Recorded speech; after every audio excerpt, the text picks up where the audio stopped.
கடல்லேருந்து கிட்டத்தட்ட 130 அடிக்கு மேலே நின்று இந்த கோட்டையில் பார்க்குற வியூவை பாருங்கள், செம்மையாக இருக்குது. நீங்கள் ஒரு கேம் ஆஃப் த்ரோன்ஸ் ஃபேனாக இருந்தீங்கன்னா கண்டிப்பாக இந்த சம்மரில் குரோஷியா ஒரு ஆப்ஷனாக வச்சுக்கோங்க. வேறு லெவலில் இருக்கும். கண்ட்ரி முழுக்கவுமே சீயால் சரௌண்ட் ஆயிருக்கனால சூப்பராக இருக்கும் பார்க்குறதுக்கு. நல்லா என்ஜாய் பண்ணலாம். Hi friends and families, welcome back to my channel. போன வீடியோவில் பார்த்தீங்கன்னா தெரிஞ்சோ தெரியாமலும் 3 தடவை நான் கோட்டைக்கு போகிறோன்னு சொல்லியிருந்திருக்கேன். அதை நானே அப்லோட் பண்ணதுக்கு அப்புறம் தான் செக் பண்ணேன். ஒரு வழியா ஏன்னா அவ்வளோ ஆர்வம் கோட்டைக்கு போறதுல. ஏன்னா அங்க பார்க்கறதுக்கே சூப்பரா இருக்கும். அது மட்டும் இல்லாம இந்த எங்க வீட்டு தங்கியிருந்தோம் பாருங்க, அங்க இடம். அது வேற லெவல்ல இருக்கும். சப்போஸ் நீங்க ஒரு வேளை இந்த சம்மர்ல நீங்க குரோஷியாக்கு ட்ரிப் பிளான் பண்ணியிருந்தீங்கன்னா, மறக்காம இந்த லொகேஷனையும் செக் பண்ணி பாருங்க. அதுக்கான டீட்டெயில்ஸ் எல்லாத்தையுமே நான் டிஸ்கிரிப்ஷன்லயும் குடுத்துருக்கேன். நாங்க தங்கியிருந்தோம் பாருங்க அந்த வீடு. இந்த வீட்டோட ஓனருக்கே கிட்டத்தட்ட இந்த ஏரியால ஃபுல்லா வீட்ட வளச்சு போட்டுருக்காரு போல. அவருக்கும் சரி, அவர் ஒய்ஃபுக்கும் சரி, அவர் டாட்டருக்கும் சரி எல்லாருக்குமே கிட்டத்தட்ட 3, 4 வீடு இருக்காம். சூப்பரா மெயின்டெயின் பண்றாங்க. அது மட்டும் இல்லாம ஏர் கண்டிஷனரோட ஃபெசிலிட்டீஸோட இருக்கு. ஸோ ரொம்பவே நல்லாருக்கும் இந்த சம்மருக்கு இந்த லொகேஷன். இந்த வியூவ பாருங்க, செம்மையா இருக்கும். அந்த வீட்லேருந்து ஸ்டெப்ஸ் இருக்கு தெரியுமா? அதுலேருந்து இறங்கி கீழ வந்தாலே நம்ம எல்லா டூரிஸ்ட் ஸ்பாட்டுக்குமே ரீச் ஆயிடலாம். இங்க ஊபரும் புக் பண்ணிக்கலாம். பட் நான் என்னோட அட்வைஸ் என்னன்னு கேட்டீங்கன்னா, நடந்து போறது தான். ஏன்னா இங்க எல்லாமே பக்கம் தான் இருக்கும். அது மட்டும் இல்லாம எல்லா வியூவையும் என்ஜாய் பண்ணிட்டே போலாம். ரொம்பவே சூப்பரா இருக்கும். ஒரு சில கண்ட்ரீஸ்ல பார்த்தீங்கன்னா, ஒரு சில இடம் மட்டும் தான். அதாவது இந்த டூரிஸ்ட் அட்ராக்ஷன்னு சொல்லக்கூடிய அந்த ஸ்பாட்ல மட்டும் தான் நல்லாயிருக்கும். பட் இந்த கண்ட்ரில பார்த்தீங்கன்னா, ஸ்பெசிஃபிக்கா இந்த துப்ரோனிக்ல பார்த்தீங்கன்னா, போற இடம் எல்லாமே பீச்ச சுத்தி இருக்க மாரி இருக்கு. எங்க பார்த்தாலும் கண்ணுக்கு அப்படியே ப்ளூ கலர்ல, கிரீன் கலர்லன்னு இந்த கடலோட அழகு சூப்பரா இருக்குங்க. வேற லெவல்ல இருந்துச்சு. ரொம்பவே என்ஜாய் பண்ணோம். நாங்க அப்படியே கொஞ்சம் கொஞ்சமா காலையிலேயே பார்த்தீங்கன்னா, இன்னைக்கு பொங்கல சாப்பிட்டுட்டு, ஒரு நல்ல காஃபியும் குடிச்சுட்டு, பொங்கல் செரிக்கிறதுக்காக நடந்தே போலான்னு கிளம்பியாச்சு. ரொம்பவே நல்லா இருந்துச்சு இந்த பார்க்கறதுக்கு சைட்ல. அந்த கடலோட அழக பாருங்களேன். இந்த பீச்சுக்கும் இறங்கி போலாம். அந்த வீடியோவும் நான் நெக்ஸ்ட் இதில அப்லோட் பண்றேன். இன்னைக்கு பார்த்தீங்கன்னா, நம்ம இந்த கோட்டைக்கு தான் போக போறோம். அண்ட் வால்ஸ் ஆஃப் துப்ரோனிங்ன்னு சொல்லுவாங்க. அந்த சிட்டி வால்ஸ் அதையும் தான் நம்ம சுத்தி பார்க்க போறோம். நெக்ஸ்ட் பார்த்தீங்கன்னா, இன்னொரு வீடியோல ஐலேண்ட் சுத்தி காட்டுறேன். நாங்க லக்சம்பர்க் வந்ததுக்கு அப்புறம் பார்த்தீங்கன்னா, கிட்டத்தட்ட ஒரு 4, 5 கண்ட்ரீஸ்னாவது போயிருப்போம். பாரிஸ், ஸ்விட்சர்லாந்துன்னு சொல்லிட்டு. நான் எனக்கு புடிச்சது பார்த்தீங்கன்னா, இந்த நடந்து போறதுக்கு பார்த்தீங்கன்னா, இந்த பாரிஸ் சிட்டி தான் ரொம்ப அழகுன்னு நெனச்சுட்டு இருந்தேன். பட் இந்த குரோஷியாக்கு வந்ததுக்கு அப்புறம் தாங்க, அதுவும் இந்த துப்ரோனிக் சிட்டிக்கு வந்ததுக்கு அப்புறம் தான், எப்பா இந்த இந்த கண்ட்ரிய விட வேற எந்த கண்ட்ரி அழகு இல்லன்ற அளவுக்கு அவ்ளோ சூப்பரா இருந்துச்சு. ரொம்பவே என்ஜாய் பண்ணோம். நாங்க என்ஜாய் பண்ணத விட எங்க பசங்களும் ரொம்ப என்ஜாய் பண்ணாங்க. டெய்லி காலையில ஏஞ்சதும் அந்த தண்ணிய பார்க்கறது, அத பார்த்துக்கிட்டே சாப்பிடுறது, சாப்பாடு ஊட்டுறதும் எனக்கு ரொம்ப ஈஸியா இருந்துச்சு. அப்படியே அவங்க அழகா எல்லாத்தையும் இங்க பாரு தண்ணி போது, புறா போதுன்னு எல்லாத்தையும் காமிச்சு, அழகா ஊட்டிட்டா ரொம்பவே ஈஸியாவும் இருந்துச்சு. ரொம்ப ஜாலியாவும் இருந்தது. ஃபன்னாவும் இருந்துச்சு. முக்கியமா நீங்க ஃப்ரெண்ட்ஸோட போனீங்கன்னா தான் இன்னும் நல்லாவே என்ஜாய் பண்ணலாம். நம்ம ஃபோர்ட்டோட என்ட்ரன்ஸ்க்கு வந்துட்டோம். இந்த வழியா தான் நாங்க போனோம். இந்த ஃபோர்ட்டுக்கு பார்த்தீங்கன்னா, கிட்டத்தட்ட ஒரு 3 வழி இருக்கு போல. பட் நாங்க வந்து எங்க வீட்டுக்கு பக்கத்துல இந்த வழியா வந்ததுனால, நாங்க இந்த என்ட்ரன்ஸ்ல உள்ள போனோம். இங்க பார்த்தீங்கன்னா, நெறைய போட்லாம் கூட இருந்துச்சு. அது மட்டும் இல்லாம இந்த ஐலேண்ட் ட்ரிப் போறதுக்கே போட்ல தான் நம்ம போப்போறோம். ஸோ நான் அத நெக்ஸ்ட் வீடியோல அப்லோட் பண்றேன். இந்த ஃபோர்ட்டோட நேம் பார்த்தீங்கன்னா, லோவர்ஜனெக் ஃபோர்ட் அப்படி இல்லன்னா ஸ்டெயின் லாரன்ஸ் ஃபோர்ட்ன்னு சொல்லுவாங்க. இதுக்கு இன்னொரு முக்கியமான ஒரு நிக்நேமும் ஒண்ணு இருக்கு. அதாவது கிங்ஸ் லேண்டிங். ஆமா, இந்த கேம் ஆஃப் த்ரோன்ஸ் பார்த்தீங்கன்னா, முழுக்க முழுக்க அந்த ஷூட்டிங்ஸ் எல்லாமே இங்க தான் மோஸ்ட் ஆஃப் த சீன்ஸ் எடுத்திருப்பாங்க. ஸோ இதுக்கு பேரு கிங்ஸ் லேண்டிங்ன்னு சொல்லுவாங்க. இந்த அளவுக்கு இந்த கேம் ஆஃப் த்ரோன்ஸ் சீரிஸ் வந்து ஒரு நல்ல இம்பாக்ட் கிரியேட் பண்ணியிருக்கு. சூப்பரா இருக்கும் இந்த கேம் ஆஃப் த்ரோன்ஸ் சீரிஸ். சில பேருக்கு தெரிஞ்சிருக்கும், சில பேருக்கு ஒருவேளை உங்களுக்கு டைம் கிடைச்சுச்சுன்னா, நீங்க இந்த கேம் ஆஃப் த்ரோன்ஸ பாருங்க. கிட்டத்தட்ட ஒரு 8 சீசன்ஸ் இருக்கும். ஒரு இதுலயுமே ஒரு 8, 10 எபிசோட்ஸ் இருக்கும்னு நெனைக்கிறேன். ரொம்பவே நல்லாருக்கும். இங்க வந்து 3 விதமான கைடட் டூர் கூட்டு போவாங்க. ஒண்ணு பார்த்தீங்கன்னா, இந்த கோட்டைய சுத்தி காட்டுறது. இன்னொன்னு வால்ஸ் ஆஃப் துப்ரோனிக்க சுத்தி காட்டுவாங்க. இன்னொன்னு பார்த்தீங்கன்னா, இந்த கேம் ஆஃப் த்ரோன்ஸ்லாம் எங்கெங்கலாம் ஷூட்டிங் எடுத்தாங்களோ, அத மட்டும் சுத்தி காட்டுற மாரி ஒரு கைடட் டூர் இருக்கும். ஒவ்வொன்னுத்துக்கும் அமௌண்ட் வேரி ஆகும். இந்த செவுத்துல பாருங்களேன், குட்டி குட்டியா ஓட்டை இருக்கு தெரியுமா? அந்த ஒவ்வொரு ஓட்டையிலயுமே ஒரு ஒரு புறா இருக்கு. அத தன்னோட வீடா வச்சுக்கிச்சு போல. இது வந்து ஒரு வேள அட்டாக் பண்றதுக்காக அந்த துப்பாக்கியெல்லாம் விட்டு சுடுறதுக்காக அந்த ஓட்ட கிரியேட் பண்ணியிருப்பாங்களா? இல்ல அந்த புறாக்காக வச்ச ஓட்டையான்னு தெரியல. ஆனா, அதுக்குள்ள ஒரு ஒரு புறா இருந்துச்சு. இந்த ஃபோர்ட்ரஸ்க்குள்ள பார்த்தீங்கன்னா, நெறைய ரெஸ்டாரண்ட்ஸா இருக்கட்டும், நெறைய கேண்டி ஷாப் இருந்துச்சு, நெறைய காஃபி ஷாப் இருந்துச்சு. ரொம்பவே என்ஜாய் பண்ணலாம். ரொம்ப நல்லா இருந்துச்சு. இங்க நெறைய பேர் பார்த்தீங்கன்னா, இந்த கைடட் டூர் ஆப்ஷன் தாங்க சூஸ் பண்ணியிருந்தாங்க. ஸோ ஒவ்வொரு இடத்துலயுமே ஒரே கூட்டம் கூட்டமா அப்படியே கூட்டமா நெறைய கைடட் டூர் குடுத்துட்டு இருந்தாங்க. இந்த கேம் ஆஃப் த்ரோன்ஸ் கைடட் டூர்ல பார்த்தீங்கன்னா, அந்த அயர்ன் த்ரோன் இருக்கும்ல, அந்த சிம்மாசனம் மாதிரி அது, அந்த ஸ்வார்டு அண்ட் பிளேஸஸ் இது எல்லாத்துக்குமே கையில ஃபோட்டோ குடுத்துருவாங்க. எக்ஸாக்ட்டா இந்த லொகேஷன் தான்னு சொல்லி காட்டுவாங்க. ஸோ ஒர்த்தா இருக்கும். அதுக்கு சார்ஜ் பார்த்தீங்கன்னா, €67 சார்ஜ் பண்ணுவாங்க. அந்த ப்ராப்பர்ட்டீஸ் எல்லாமும் தொட்டு பார்க்கலான்ற மாரி போட்டிருந்துச்சு. பட் நம்ம அந்த அளவுக்கு ஃபேன் இல்ல. அந்த கேம் ஆஃப் த்ரோன்ஸ் சீரிஸ் புடிக்கும். பட் அந்த அளவுக்கு ஃபேன் இல்லாதனால நாங்க அந்த பேக் சூஸ் பண்ணல. உங்களுக்கு ஒரு வேளை ரொம்ப பிடிக்கும் அப்படின்னா, நீங்க அந்த பேக் சூஸ் பண்ணி அதில போய் விசிட் பண்ணி பார்க்கலாம். அந்த வால்ஸ் ஆஃப் துப்ரோனிக்க சுத்தி பார்க்கறதுக்கு, அதாவது கோட்டை மேல ஏறி ஃபுல்லா அந்த ஹையஸ்ட் பாயிண்ட்லேருந்து நல்லா பார்க்கலாம். வியூவும் செமையா இருக்கும். அதுக்கு மட்டும் நாங்க என் பிள்ளைங்களுக்கு புறா எங்க போனாலும் சரி, அது பின்னாடியே ஃபாலோ பண்ணிட வேண்டியது. இங்க பாருங்க புறா போணுச்சுன்னு சொல்லிட்டு ரெஸ்டாரண்ட் உள்ளயே பூந்துட்டாங்க. சரின்னு அவங்கள கூட்டிட்டு ஒரு வழியா அந்த ஸ்பாட்டுக்கும் வந்துட்டோம். இந்த ஸ்பாட்டோட பிக்சரையும் நான் ஸ்கிரீன்ஷாட்டையும் ஷேர் பண்றேன் பாருங்க. இந்த ஸ்பாட் தான். இதுல ஒரு சில அனிமேஷன்ஸ்லாம் கிரியேட் பண்ணி அவங்க அந்த ஷூட்டிங் எடுத்திருப்பாங்க. பட் இதே இடம் தான் அது. ரொம்பவே நல்லாருக்கும் பார்க்கறதுக்கு. ஒரு சில பேருக்கு பார்த்தீங்கன்னா, நெறையா கண்ட்ரி சுத்தி பார்க்கணும்னு ஆசை இருக்கும். பட் வாய்ப்பு அமைஞ்சிருக்காது. ஒரு சில பேருக்கு வாய்ப்பு அமையும். ஆனா, எல்லா இடத்துக்கும் போக முடியாது. ஸோ, அந்த மாரி இருக்கிற எல்லாருக்காகவும் தான், இந்த முக்கியமான எல்லா ஸ்பாட்டையும் எதெல்லாம் சுத்தி பார்க்கணுமோ, அது எல்லாத்தையும் அந்த ஏரியாவெல்லாம் நான் கவர் பண்ணியிருக்கேன். அப்படியே பார்த்து பார்த்தும் பண்ணியும், அது என்னவோ 20 மினிட்ஸ் ஆயிடுதுங்க. இது இல்லாம 20 மினிட்ஸ்க்கு கீழ இந்த கோட்டையெல்லாம் சுத்தி பார்க்க கண்டிப்பா முடியாது. வீடியோல ஷேர் பண்ண முடியாது. ஸோ, முடிஞ்ச வரைக்கும் நான் எல்லா ஸ்பாட்ஸையும் கவர் பண்ணியிருக்கேன். அது மட்டும் இல்லாம நான் மத்த வீடியோஸ் மத்த யூடியூபர்ஸ் மாரி நான் ஃபுல்லாவும் பேசிட்டு இருப்பேன்லாம் நெனச்சிராதீங்க. அப்பப்ப எந்தெந்த இன்ஃபர்மேஷன் குடுக்கணுமோ அத அத குடுக்குறேன். மத்தபடி நம்மளுக்குலாம் பேசுறதுக்கு அவ்வளவா வராதுங்க. யாராவது கூட ஒருத்தங்க பேசிட்டு வந்தாங்கன்னா, சரின்னு அதுக்கு ரிப்ளை பண்ணிட்டு அந்த மாரி பேசலாம். ஆனா, இந்த லைவா விளாக் போடுறவங்களுக்குலாம் சூப்பர் தாங்க. அவங்களுக்குலாம் எப்படிதான் கன்டினியூஸா பேசிட்டு, கன்டினியூஸா வீடியோ போடுறாங்கன்னு தெர்ல. நம்மளுக்கு வாய்ஸ் ஓவர் குடுக்கறதுக்கே ஒரு கன்டென்ட்டும் கிடைக்க மாட்டேங்குது. ஃபுல் டீட்டெயில்ஸ பார்த்து, பார்த்து இது இந்த இப்படி, இது இப்படின்னு எல்லா டீட்டெயில்ஸும் சொன்னாலும் பார்க்க மாட்றாங்க. வெறும் மியூசிக்க போட்டாலும் பார்க்க மாட்றாங்க. ஸோ முடிஞ்ச வரைக்கும் உங்களுக்கு சுத்தி பார்க்கணும்னு ஆசை இருந்துச்சுன்னா, ஃபுல் வீடியோவ பாருங்க. ரொம்பவே நல்லாருக்கும். இந்த கோட்ட உள்ள பார்த்தீங்கன்னா, ஏதோ பெரிய பெரிய மால்ஸ்ல இருக்கிற மாரி நெறைய ஷாப்ஸ் இருந்தது. ட்ரெஸ் ஷாப்பா இருக்கட்டும், இந்த சுவனீர்ஸ் ஷாப்பா இருக்கட்டும், காஃபி ஷாப்பு, அதே மட்டும் இல்லாம இந்த நெறைய கேண்டி ஷாப்லாம் கூட இருந்துச்சு. நாங்க போம்போது ஒரு கேண்டி ஷாப் பார்த்தோம். ஸோ உடனே பார்த்த உடனே கொஞ்சம் எனர்ஜி ஏத்தணும். பசங்களும் கொஞ்சம் நடந்து நடந்து தான் வருவாங்க. அப்பப்ப தான் தூக்கிப்போம். ஸோ அவங்களுக்கும் கொஞ்சம் பிஸியா வச்சிருக்கணும்னு சொல்லிட்டு தான் அந்த கேண்டி ஷாப்க்குள்ள போயிட்டோம். ஃபர்ஸ்ட்டு வெளியிலேருந்து பார்க்கும்போது இது ஏதோ ஸ்டோன்லாம் வச்சிருக்காங்க போலன்னு நெனச்சுட்டேன். அப்படியே ஒரு மாரி பளபளன்னு க்ளோவா இருந்துச்சு. இங்க பாருங்க கோல்டு கலரு, சில்வர் கலர்ன்னு எல்லாமே இருந்துச்சு. அந்த காஜு கத்லி மேல ஒரு சில்வர் ஃபாயில் ஷீட் மாரி ஒண்ணு ஒட்டுவாங்க தெரியுமா? அந்த மாரி இது கோல்டு ஷீட்டு, அந்த சில்வர் ஷீட்லாம் ஒட்டி நெறைய கேண்டீஸ் இருந்துச்சு. எல்லாத்துலயும் 2, 2 தாங்க அள்ளி போட முடிஞ்சுச்சு. ஏன்னா 100 கிராமே 10 யூரோன்னு சொல்லியிருந்தாங்க. சரின்னு கொஞ்சோண்டு பசங்களுக்கு மட்டும் கொஞ்சோண்டு வாங்கிக்கலாமேன்னு சொல்லிட்டு வாங்குனோம். இங்க பார்த்தீங்கன்னா, பனானா மாதிரி சாக்லேட்டு, ஸ்ட்ராபெர்ரி மாதிரி, ஆரஞ்சு மாதிரி பபிள் கம்ஸ்லாம் இருந்துச்சு. அது மட்டும் இல்லாம இந்த காஃபி சாக்லேட் இருக்கும் தெரியுமா? 90ஸ் கிட் எல்லாருக்குமே தெரியும்னு நெனைக்கிறேன். இந்த காஃபி பைட்ன்னு சொல்லுவாங்க. சூப்பரா இருக்கும். அந்த சாக்லேட் மாரியே இருந்துச்சு இந்த சாக்லேட்டு. ரொம்ப டேஸ்ட்டா இருந்துச்சு. ரொம்ப வருஷத்துக்கு அப்புறம் காஃபி சாக்லேட் சாப்பிட்ட திருப்தி கிடைச்சதுன்னா பார்த்துக்கோங்களேன். அவ்வளோ சூப்பரா இருந்துச்சு. உள்ள போனதுமே அவ்வளோ ஒரு வாசனை. ரொம்ப நல்லா இருந்துச்சு. இது எல்லாமே ரியல் ஃப்ரூட் ஃப்ளேவர்ஸ்லயும் நெறையா இருந்துச்சு. அதேமாரி காஃபி ஃப்ளேவர்ஸ்லயும் நெறையா இருந்துச்சு. சரின்னு பசங்க பார்த்ததுமே எனக்கு வேணும் வேணும்னு அடம் பண்ண ஆரம்பிச்சுட்டாங்க. சரின்னு அவங்களுக்கு மட்டும் கொஞ்சோண்டு வாங்கிட்டு பில் போட்டுட்டு கெளம்பிட்டோம். பசங்கள் ஃபர்ஸ்ட்டு சாப்பிடுறாங்களோ இல்லையோ, நான் ஃபர்ஸ்ட்டு அந்த காஃபி சாக்லேட் சாப்பிடுறதுக்காக தான் அத ஃபர்ஸ்ட்டு வாங்கி இத பிரிச்சுட்டேன். சூப்பரா இருந்துச்சு. அசல் அந்த காஃபி சாக்லேட் மாரியே இருந்துச்சு. ரொம்ப நல்லா இருந்துச்சு. நெக்ஸ்ட்டு பார்த்தீங்கன்னா, அப்படியே கொஞ்சமா நடந்து போயிட்டு, அங்க ஒரு காஃபி ஷாப் ஒண்ணு இருந்துச்சு. அங்கேயும் ஒரு காஃபிய குடிச்சுட்டு, நாங்க அப்படியே நடக்க ஆரம்பிச்சுட்டோம். இங்க எல்லாமே கைடட் டூர் கூட்டிட்டு போயிட்டுருந்தாங்க. இங்க எதுக்கு நம்ம அந்த வால்ஸ் ஆஃப் துப்ரோனிக்ன்னு சொன்னோம் இல்லையா? அந்த வால்ஸ் ஃபுல்லா சுத்தி பார்க்கறதுக்கு கிட்டத்தட்ட €35 பெர் அடல்ட்டுக்கு சார்ஜ் பண்ணுவாங்க. அந்த டீட்டெயில்ஸ நான் டிஸ்கிரிப்ஷன்ல குடுத்துருக்கேன். வேணா நீங்க செக் பண்ணிக்கோங்க. நீங்க ஆன்லைன்லயும் புக் பண்ணலாம். நாங்க பார்த்தோம்னா டைரக்ட்டா புக் பண்ணிக்கிட்டோம். இதுதான் நம்மளோட இந்த வால்ஸ் ஆஃப் துப்ரோனிக்க சுத்தி பார்க்கறதுக்கான என்ட்ரி டிக்கெட்டு. ஒரு வழியா எடுத்தாச்சுங்க. நம்பளுக்கு தான் நடக்கிறதுக்கு கால் வலிக்கும் போல. ரொம்ப வயசானவங்க ஒருத்தங்க 2 பேர் வந்திருந்தாங்க. பார்த்தீங்கன்னா, ஒரு 80, 70 வயசு இருக்கும் போல. ரொம்ப தள்ளாடிக்கிட்டு அந்த கைடட் டூர்ல லாஸ்ட்டு அவங்க 2 பேரும் தான் போயிட்டுருந்தாங்க. ஏதோ ஹாஸ்பிட்டல்லேருந்து அப்ப தான் டிஸ்சார்ஜ் ஆகி வந்த மாரி இருந்தாங்க. அவ்ளோ ஏஜ்டா இருந்தாங்க. பட் சுத்தி பார்க்கறதுக்கு வந்திருந்தாங்க. அதுவும் எனர்ஜெட்டிக்கா நடந்தும் போய்க்கிட்டு இருந்தாங்க. அப்புறமா தான் என்னைய நானே நெனச்சுக்கிட்டேன், அட நம்பலாம் இவ்ளோ மோசமா இருக்கமே! கொஞ்சம் நடந்தாலே போய் போய் உட்காந்துர்றோன்ட்டு. போக போக ஸ்டெப்ஸ் வந்துகிட்டே இருக்கு. அது பாட்டுக்கு தூரமா போய்க்கிட்டே இருந்துச்சு. ரொம்ப பெரிய வால் தான் இது. அப்படியே நம்ம சுத்தி பார்க்கறதுக்கு ரொம்ப நல்லாருக்கும். அந்த டாப்லேருந்து பார்த்தீங்கன்னா, அந்த சீ வியூ செம்மையா இருந்துச்சு. நல்ல ஹைட்லேருந்து பார்க்கும்போது அந்த சீயோட சவுண்டும் சரி, அந்த கலரும் சரி, பார்க்கறதுக்கே வேற லெவல்ல இருந்துச்சு. இங்க பாருங்க, கொடி பறக்குதா அப்படின்ற மாரி சூப்பரா பறக்குது குரோஷியாவோட ஃப்ளாகு.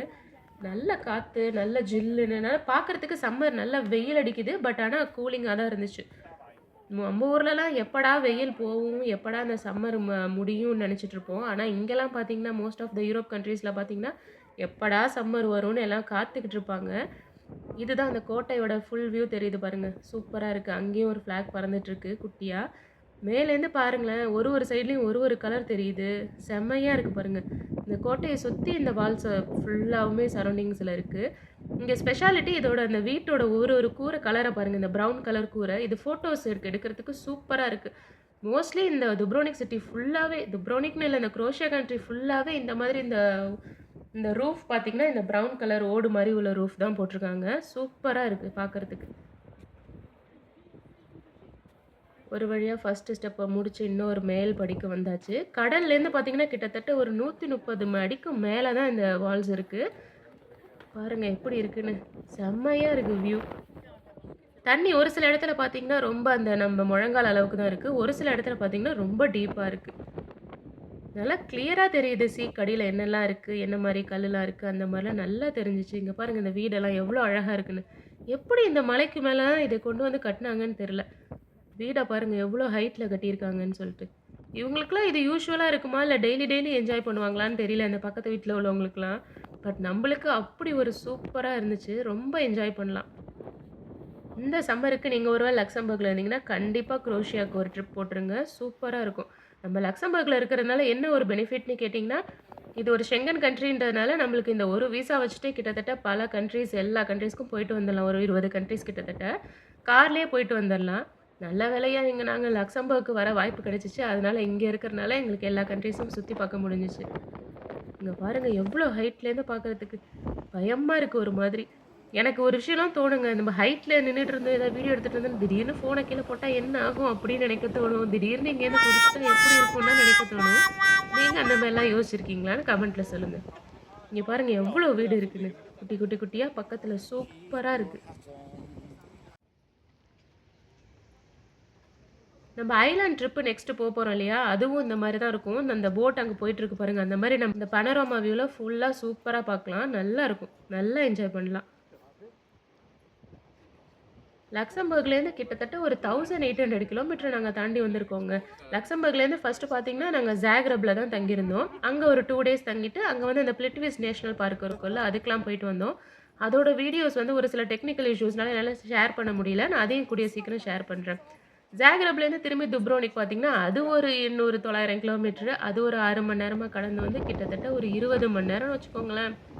அங்கேருந்து லக்சம்பர்க்லேருந்து ஜாக்ரப் ஒரு 15, 20 மணி நேரம். அங்க ஸ்டே பண்ணிட்டு, அங்க 2 நாள் முடிச்சுட்டு, அதுக்கப்புறம் இங்க வந்து ஒரு 7, 8 மணி நேரம் துப்ரோனிக் வரதுக்கு. ஸோ இது எங்களோட ட்ரிப்லயே ரொம்ப லாங் ஜர்னி ட்ரிப் இது. ஆனா நல்லா ஒர்த்தா இருந்துச்சு. பசங்களும் நல்லா சப்போர்ட் பண்ணாங்க. ஸோ ரொம்ப நல்லா ஜாலியா இருந்துச்சு இந்த ட்ரிப். எங்களுக்கு ரொம்பவே பிடிச்சிருந்துச்சு. கலர பாருங்க, தண்ணியோட கலர. அதுவும் அந்த பாறைலாம் ஒரு மாரி அழகழகா இருக்கு. பாறை பார்த்தாலே கொஞ்சம் பயமா இருக்கும். ஆனா இத பாருங்க பாறையோட கலர பார்த்தீங்கன்னா, அப்படியே ஒரு மாரி ஒயிட்டா இருக்கு. சுண்ணாம்பு கல் மாரி. அதுக்கு கீழ அப்படியே ப்ளூ கலர், கிரீன் கலர்னு தண்ணி வந்து மோதுறது சூப்பரா இருக்கு. ஃபோட்டோ எடுக்கிறதுக்கு பெர்ஃபெக்ட்டான ஸ்பாட்டுங்க. செம்மையா இருக்கும் இந்த இடம் ஃபுல்லா. நல்லா ஜில்லுன்னு காத்து, அதுக்கு எதமா வெயிலு, இந்த வியூ பார்க்கவே செம்ம அட்டகாசமா இருந்துச்சு. ஸோ நீங்களும் பாருங்க. நான் டிஸ்டர்ப் பண்ணல. நான் பேசாம இருக்கேன். நீங்க ஃபுல் வியூவும் என்ஜாய் பண்ணுங்க. இந்த காத்தோட சத்தம், இந்த தண்ணியோட சத்தம் இதெல்லாம் ஒரிஜினலா கேட்டுட்டு அப்படியே நம்ம இருக்கும்போது ஒரு மாரி ரிலாக்ஸ்டா இருக்கும். நம்ம மைண்ட் டிஸ்டர்பன்ஸா இருக்கும்போது கூட இந்த மாரி இடத்துக்கு போனோம்னா ரொம்ப ரிலாக்ஸ்டா இருக்கும். சப்போஸ் அதனால தான் நான் இந்த ஒரிஜினல் வாய்ஸோட பேசாம நாங்க பசங்கள்லாம் கொஞ்சம் பார்த்துக்கிட்டு, லைவா எடுக்கணும்னு சொல்லிட்டு இந்த வீடியோ எடுத்திருக்கேன். ஸோ கண்டிப்பா நீங்களும் என்ஜாய் பண்ணுவீங்கன்னு நெனைக்கிறேன்.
Would it be Airbnbs? Would it be hostels, hotels, boutique hotels?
நாங்க அப்படியே அத ஃபுல்லா சுத்தி பார்த்துட்டு கீழ இறங்கிட்டோம். கிட்டத்தட்ட ஒரு 2 1/2 ஹவர்ஸ் ஆச்சு அத நம்ம சுத்தி பார்க்கறதுக்கு.